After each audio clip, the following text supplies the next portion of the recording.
Hello મિત્રો, આજના વિડીયોમાં સ્વાગત છે તમારું. મિત્રો, જીએસઆરટીસી બસનું ઓનલાઈન બુકિંગ કેવી રીતે કરવું? તો વિડીયો જોયા પહેલાં એક વખત લાઇક કરી દેજો વિડીયોને અને ચેનલને જે છે સબસ્ક્રાઇબ કરી દેજો. મિત્રો, તમે જે ઓનલાઈન બુકિંગ કરો છો તો એની જે પ્રાઇસ છે, પ્રાઇસ વિશે તમને હું જણાવીશ. અને જે તમે ટિકિટ બુક કરો છો એ કયા રૂટ ઉપરથી જશે, મતલબ કે વાયા કયા રૂટ ઉપરથી જશે એ સમજાવીશ. અને જે તમે ટિકિટ જે બુક કરો છો એમાં જે બસ તમને મળવાની છે એ કઈ બસ મળવાની છે, મતલબ કે જે સારી કન્ડિશનમાં હશે કે ખરાબ કન્ડિશનમાં.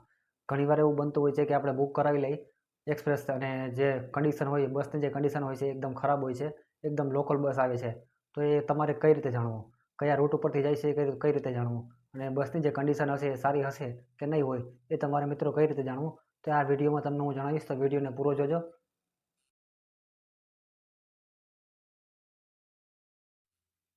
તો મિત્રો, ઓનલાઈન ટિકિટ બુક કરવા માટે તમારે પહેલાં છે પ્લે સ્ટોરમાંથી એક એપ્લિકેશન ડાઉનલોડ કરવાનું છે. પ્લે સ્ટોરમાંથી એપ્લિકેશન ડાઉનલોડ કરી લ્યો. બસનું તમારે ઓનલાઈન બુકિંગ કરવા માટે જીએસઆરટીસી નામનું એપ્લિકેશન છે, બુકિંગ કરી લ્યો, ડાઉનલોડ કરી લ્યો. જીએસઆરટીસી જો આ એપ્લિકેશન એને ડાઉનલોડ કરો અને ઓપન કરો. પછી તમારે ગમે તે એક ભાષા છે આમાંથી ચૂઝ કરી લેવાની છે, સિલેક્ટ કરી લેવાની છે. જો મિત્રો એપ્લિકેશન છે એ ખુલી ગયું છે. પછી જો મિત્રો અહીંયા ઉપર ખૂણામાં છે એડવાન્સ બુકિંગ, ખૂણામાં એડવાન્સ બુકિંગ લખેલું છે, તમારે ત્યાં જવાનું છે. એ ઓપન કરો. હવે અહીંથી તમારે છે ટિકિટ છે બનાવવાની છે. તમારે જે ટિકિટ જે સિલેક્ટ કરવાની છે, તો તમારે કયા સ્થળેથી કયા બસ સ્ટેન્ડથી તમારે જવું છે. તો હું એક્ઝામ્પલમાં અત્યારે અહીંયા જામનગર લખું. તમારે કોઈ પણ સ્થળેથી જવું છે ત્યાંનું તમારે નામ લખવાનું છે અને કયા સ્થળે જવાનું છે, કયા બસ સ્ટેન્ડે જવાનું છે એ તમારા નામ અહીંયા નીચે લખવાનું છે, કયા સ્થળ પર જવાનું. તો અહીંયા તમારે લખવાનું છે સોમનાથ. હું અત્યારે એક્ઝામ્પલમાં લખું છું સોમનાથ. અહીંયા એક્ઝામ્પલમાં લખી નાખું સોમનાથ. જો મિત્રો, હવે તમારે નીચે ડેટ સિલેક્ટ કરી લેવાની છે, તારીખ. તમારે કઈ તારીખે જવું છે. તો હું એક્ઝામ્પલમાં રવિવાર અને 15 ડિસેમ્બર સિલેક્ટ કરી લઉં. જો મિત્રો અહીંયા લખેલું છે એડલ્ટ અને બાળકો, તો તમારી સાથે બાળકો હોય તો બાળકો તમારે સિલેક્ટ કરવાના છે. મહિલા હોય તો અહીંયા મહિલા પર ટિક કરવાનું છે. દિવ્યાંગ હોય તો દિવ્યાંગમાંથી ટિક કરવાનું છે. અને અહીંયા દિવ્યાંગ વિથ હેલ્પર તમારે જો હોય સાથે તો સિલેક્ટ કરવાનું છે. એ સિલેક્ટ કરવામાં તમારે છે જે ડિસ્કાઉન્ટ, જે ટિકિટનો જે ઓછો ભાવ હોય એ તમને અહીંથી મળશે. અને અહીંથી તમારે જે કેટલા સભ્યો છે ભેગા એ સિલેક્ટ કરવાનું છે. તો હું અત્યારે એક્ઝામ્પલમાં 2 સિલેક્ટ કરી લઉં. પછી તમારે નીચે લખેલું છે શોધો ઉપર સિલેક્ટ કરવાનું છે. જો મિત્રો બસ આવી ગઈ. જે આપણે બસ જે સિલેક્ટ કરી હતી, જે આપણે રૂટ જે લખ્યું હતું એ અહીંયા આવી ગઈ. જે પણ અહીંયા બસ ઉપડવાની છે ગુર્જર નગરી છે, જામનગર કોડીનાર, પછી એક્સપ્રેસ છે જામનગર કોડીનાર, અને નીચે ટાઈમ પણ લખેલો છે. અને એની સામે જે છે કિંમત પણ, ટિકિટની કિંમત પણ લખેલી છે. ઉપર જેવું તમે ઉપર પણ તમે જાણી શકો છો અહીંથી વર્ગમાંથી બસની ડિટેલ, અહીંથી કિંમત પણ જાણી શકો છો, બસની જેટલી કિંમત છે. અહીંયા પ્રસ્થાન સમય જો નીચે સમય લખેલ છે 6 વાગ્યાનો. ગુર્જર નગરી જામનગર ટુ કોડીનાર એનો સમય છે 6 વાગ્યાનો. પછી જામનગર ટુ કોડીનાર બીજી 7 વાગે છે. પછી જામનગર સોમનાથ એ 7:45 વાગે છે, 7:45 છે એટલે. અને એની સામે જો સમય પણ લખેલો છે કેટલી કલાકે તમને પુગાડશે, તો 5:45 પુગાડશે. એક્સપ્રેસ જે જામનગર સોમનાથ છે, જો ગુર્જર નગરી લક્ઝરી. હવે મિત્રો જો અહીંયા લખેલું છે ગુર્જર નગરી, પછી એક્સપ્રેસ, પછી લક્ઝરી લખેલું છે. તો મિત્રો આનો શું મતલબ છે? તો મિત્રો તમે વિડીયોને છે પૂરો જોજો, હું તમને પૂરું સમજાવીશ, જેથી તમે છે ટિકિટ બુક કર્યા પછી જે છે તમે રસ્તામાં જે હેરાન ના થાવ. તો પૂરેપૂરું તમને જો અહીંયા તમને સમજાવીશ કે આનો શું મતલબ છે ગુર્જર નગરીનો, એક્સપ્રેસનો. ગુર્જર નગરી જો અહીંયા લખેલ છે જામનગર ટુ ઉના, અને અહીંયા લખેલ છે લક્ઝરી પર એક્સપ્રેસ લખેલ છે, તો આનો શું મતલબ છે? તો મિત્રો આ ગુર્જર નગરી તો મતલબ છે જામનગર ટુ સોમનાથ, મતલબ એ છે તો એક્સપ્રેસ જ. જામનગર ટુ સોમનાથ એ છે તો એક્સપ્રેસ જ, પણ જે બસ હોય છે એ લોકલ પર તમને આપી શકે છે. એમાં જે રૂટ ઉપર જે બસ તમને આપી છે એ લોકલ પણ બસ છે આપી શકે છે. મતલબ કે એનું જે કન્ડિશન હોય છે એનું કન્ડિશન સારું પણ ના હોઈ શકે. અને આ જે લક્ઝરી લખેલું છે, એની જે કન્ડિશન હોય છે બસની એ સારી હોય છે. અને કોઈ પણ લોકલ જગ્યાએ, મતલબ કે લોકલ જગ્યાએ ઊભી ના રહીએ.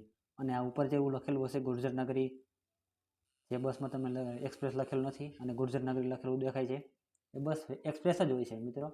પણ એ બસ જે છે લોકલ જગ્યામાં પણ ઊભી રહી શકે છે. અને જે બસમાં તમે જાશો એ બસ તમને લોકલ પણ આપી શકે છે. મતલબ કે બસ એક્સપ્રેસ હશે પણ લોકલ પણ લોકલ કન્ડિશન મતલબ કે કન્ડિશન એની લોકેશન પણ કન્ડિશન જેની હશે લોકલ પણ હશે. જો અહીંયા પર લખેલ છે ગુર્જર નગરી, જામનગર ટુ ઉના ગુર્જર નગરી, તો અહીંયા એક્સપ્રેસ નથી લખેલું, તો એ બસ હશે એક્સપ્રેસ જ, બસ એક્સપ્રેસ જ હશે. પણ એની કન્ડિશન કદાચ એની કન્ડિશન છે તમને લોકલ પણ આપી શકે, એ બસ કોઈ લોકલ પર તમને આપી શકે. અને એ બસ છે એ ગમે ત્યાં લોકલ જગ્યાએ કદાચ ઊભી થઈ શકે છે, મતલબ કે કદાચ ઊભી પણ રહી લોકલ જગ્યાએ. અને જે લક્ઝરી છે, જે લક્ઝરી ઉપર લખેલું છે એ બસ એક્સપ્રેસ પર હશે અને લક્ઝરી હશે. અને એ બસ જે છે કોઈ પણ લોકલ જગ્યાએ ઊભી નહીં રહે, કોઈ પણ લોકલ જગ્યાએ નહીં ઊભી રહે. અને બસની જે કન્ડિશન હશે એ 100% સારી જ હશે. લક્ઝરી અને એક્સપ્રેસમાં જે લખેલું છે ઉપર, એ જે બસની જે કન્ડિશન છે એ સારી હશે, મતલબ કે સાફ સફાઈ સારી હશે અને તમને લોકલ કન્ડિશનમાં બસ નહીં આપે. અને જો મિત્રો એની જે કિંમત છે બસની એની સામે લખેલી છે ગુર્જર નગરી જામનગર ટુ કોડીનાર 194, પછી એક્સપ્રેસ નીચે છે જામનગર ટુ કોડીનાર 181, પછી લક્ઝરીની કિંમત છે સૌથી વધારે હશે. તમે લક્ઝરીમાં જશો તો એની કિંમત છે સૌથી વધારે હશે જામનગર ટુ સોમનાથ, એ બપોરે 3 વાગે છે અને 6:30 તમને પુગાડશે. એની કિંમત છે 234 રૂપિયા. જો 234 રૂપિયા. અને અહીંયા ગુર્જર નગરી જામનગર ટુ ઉના 194 રૂપિયા છે, એ તમને 6 કલાકે પુગાડશે. અને મિત્રો તમારે જો આમાં કયા રૂટ ઉપરથી જશે બસ, તો એ પણ તમે જાણી શકો છો કે આ બસ છે કયા રૂટ ઉપરથી જશે. તો ગુર્જર નગરી જો જામનગર ટુ ઉના છે એ સોમનાથ થઈ જશે. અને વાયા નીચે લખેલું છે, તો એ જે એ કોડમાં લખેલું છે નીચે, જે શોર્ટમાં સિટીના નામ છે એ કયા રૂટ ઉપરથી જશે, વાયા કયા ઉપરથી થઈ જશે એ લખેલું છે. તો છે જામજોધપુર ને કેશોદ ને જુનાગઢ ને જ્યાં જામનગર ટુ ઉના છે એ ત્યાંથી જશે. તો મિત્રો તમે જોઈ શકો છો નીચે મતલબ કે શોર્ટમાં લખેલું છે, જ્યાં કયા રૂટ ઉપરથી જશે એ શોર્ટમાં લખેલું છે. તો સામે કિંમત પણ લખેલી છે. તો હવે તમારે શું કરવાનું, તો અહીંયાથી તમારે ગમે તે એક બસ છે સિલેક્ટ કરી લેવાની છે. તમારે જે બસમાં જવું છે બસ ઉપરથી એક બસમાં અહીંથી સિલેક્ટ કરી લો. પછી તમારે મિત્રો અહીંથી સીટ સિલેક્ટ કરવાની છે. અહીંથી તમારે સીટ સિલેક્ટ કરી લો. તમારે જે પણ સીટ જોતી હોય અહીંથી તમે સિલેક્ટ કરી શકો છો. જો સિલેક્ટ થઈ ગઈ. હવે તમારે મુસાફરનું નામ લખવાનું છે. તો હું એક્ઝામ્પલમાં કોઈ પણ નામ છે અહીંથી લખી નાખું છું. પછી મેલ છે કે ફિમેલ તમારે એ સિલેક્ટ કરવાનું છે. પછી ઉંમર લખવાની છે. પછી પાછું તમારે અહીંયા છે નામ સિલેક્ટ કરવાનું છે બેયનું. અને પાછું તમારે મેલ ફિમેલ જે છે એ સિલેક્ટ કરવાનું છે. અને પાછું ઉંમર પણ જે પણ વ્યક્તિ છે એની ઉંમર સિલેક્ટ કરવાની છે. અને મિત્રો અહીંયા ઈમેલ લખેલું છે. તમારે ઈમેલ દાખલ કરી દેવાની છે. કોઈ પણ ઈમેલ જેમાં તમને મેસેજ આવશે એટલે, અને એક ફોન નંબર જેમાં તમને મેસેજ આવશે ટિકિટનો. તો અહીંયાથી તમે પછી બુકિંગ પુષ્ટિ કરો, જે લખેલ છે બુકિંગ પુષ્ટિ કરો એમાં તમારે ક્લિક કરવાનું છે.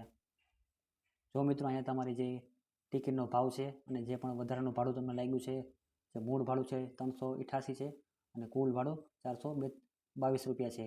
એમાં આરક્ષણ ફી 10 રૂપિયા બતાવે છે અને ટોલ ફી છે 28 રૂપિયા બતાવે છે. એવું બતાવે છે, જે વિગત બતાવે છે. હવે અહીંયા નીચે લખેલું છે ચૂકવણી કરોમાં તમારે ક્લિક કરવાનું છે. અને મિત્રો જો આ નંબર આવ્યો, આ નંબર તમારે છે એ સાચવીને રાખવાનો છે. મતલબ કે તમે જ્યારે મુસાફરી કરશો ત્યારે તમારે કંડક્ટરને આ નંબર છે કદાચ બતાવવાનો થશે, તો આનો જે તમારે સ્ક્રીનશોટ છે પાડી લેવાનો છે. અને નીચે લખેલું છે ચાલુ રાખો, ત્યાં તમારે જવાનું છે ચાલુ રાખોમાં. જો મિત્રો અહીંયા જે આવે છે તમારે ટિકિટ બુકિંગ કરવામાં જે ઓનલાઈન પેમેન્ટ ઓપ્શન હોય એ ઓનલાઈન પેમેન્ટ ઓપ્શન અહીંથી આવી ગયો છે. અહીંથી તમે કોઈ પણ તમારી રીતે જે ઓનલાઈન પેમેન્ટ કરી શકો છો. Prepaid debit and debit cards, net banking, પછી યુપીઆઈના આટલા ઓપ્શન હોય છે.